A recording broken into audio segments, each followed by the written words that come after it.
What's up, table tennis nerds? Welcome back to the Limittless channel. This is Road to 1750 TTR, episode 37, and today you're gonna see some training footage. This is training sets I played with Johannes. He's a very good player. He recently cracked the 1700 points, and I think he has potential to go much higher.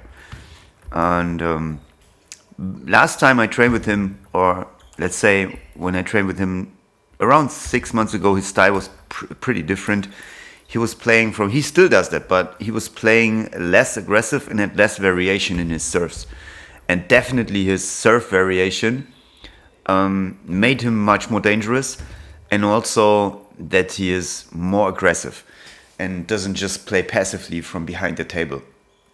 On this day, clearly he got the better of mine. Some strawberries. This is a staple of my game now, especially also when I receive, and a lot of players have trouble with that. Even my quality of the strawberries is not that good. Sometimes they're too high, but it's something that players are not used to. This day my timing was off a little bit for my backhand blocks, which is clearly an indicator of me not moving enough. And but it's okay.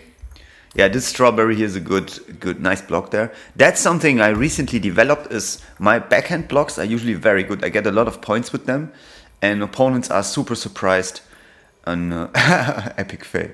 Are super surprised when they topspin, even if it's a spinny one. They topspin in the middle of the table or the backhand. I'm really good at punching them into their body mostly. I try to punch it where they stand, and then it's for them it's almost not possible to return it if they don't have a very high level, and that's one of my best shots. But recently I started doing the same, developing the same with the forehand. So my forehand blocks got way better, and I think this is a result of training more kick. Also with the forehand, talking about it, I should do it even more. But yeah, I think this is a result of that, and also developing, slowly but surely, developing a forehand counter topspin. I think it will take a while still, but this is my goal, to develop a forehand counter topspin now as soon as possible. Very important for my game, I think, for my development. I need that. It's 100% given. It's a new serve I do. A shovel serve into the short forehand, which a lot of people have problems with. This is something that Johannes does really well, from behind the table, counter top spins and stuff like that. Yeah, I mean, backhand, if you follow the channel, you know that this is something that is relatively easy for me. That's a good example for me. After the forehand shots, when I do them from the wide forehand, I stay like that. I don't move back when I play them a lot, also in exercises. And this is something I should address. I am addressing it also, but also I think maybe controversial take, but the better my backhand gets, the less of a problem that could be, because then I can just play a very strong backhand from there and get back into the rally. The problem is when they play to my wide backhand and I'm standing in the forehand. That's obviously not good. Also, I think I mentioned it in the last one. I wait too long with my position after I do a shot. What a good rally here! Nice. And then yeah, this is a mistake. Just you want the point so badly, and then you just smash it instead of spinning it. That's everybody knows, right? I think everybody's familiar with that. It's okay. Here you saw me also playing from the wide forehand with the forehand, and then I got back to forehand stand, so it's not that bad. That's a big mistake, pushing this ball. I remember I got in the game a little better at the end. As you can see, I move better and more awake, more aggressive. But look what he brings back. It's insane. I make a lot of points with hard shots nowadays when the ball is good, when I'm standing well. And when people stand close to the table, in my level, they don't block it. But Johannes is waiting behind the table, so he can bring back everything. I think especially against me that may be even a good thing to play like this. Had a lot of fun training with him. Would really benefit training more with him.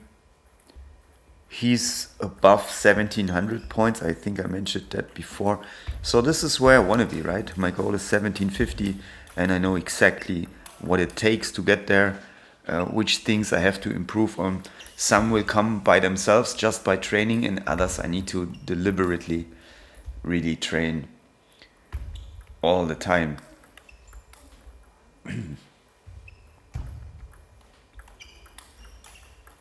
Yeah, he's also one of the people that don't underestimate the spin that I sometimes have in my backhand top spins.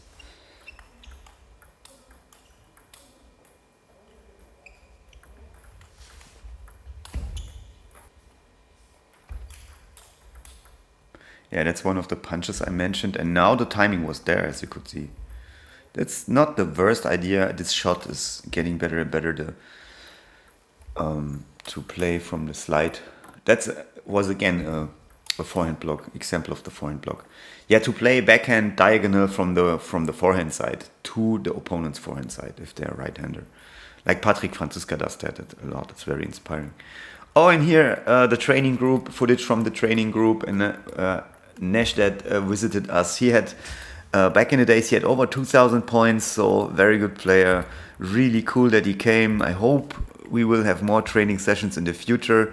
Yeah, it's so perfect to learn from these guys. And here you can see I'm focusing on taking the ball early. That's my focus right now, but it improved because it improves the quality of my forehand topspin just like that. I don't have to do anything. Yeah, I'm really working on my chop blocks, guys. It's not just for fun. It's a lot of fun. Don't get me wrong. I love it. I love the variety of the sport. What can you do? Which strokes are possible? And because my backhand has more feeling than my forehand, it feels more natural. I'm of course developing things like strawberries and chop blocks, and flips and everything, and even chops from behind the table. And also here you see my backhand technique looks decent. The block is decent. I move my body position. Also, my racket was up, so I could play a forehand counter top spin.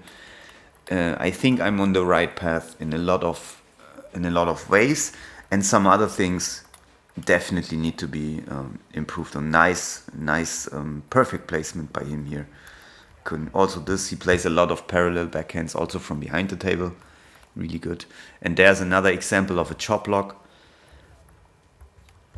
Again, it's not just for fun or to look cool or to do what the pros do. It is super valuable, guys, to have something that... Nice block there. Little celebration. It's very valuable to do something, to have something in your repertoire that your opponents have never seen before. Never seen or felt before. And then it's almost an easy point all the time. It takes time to develop it, to be safe with it, definitely.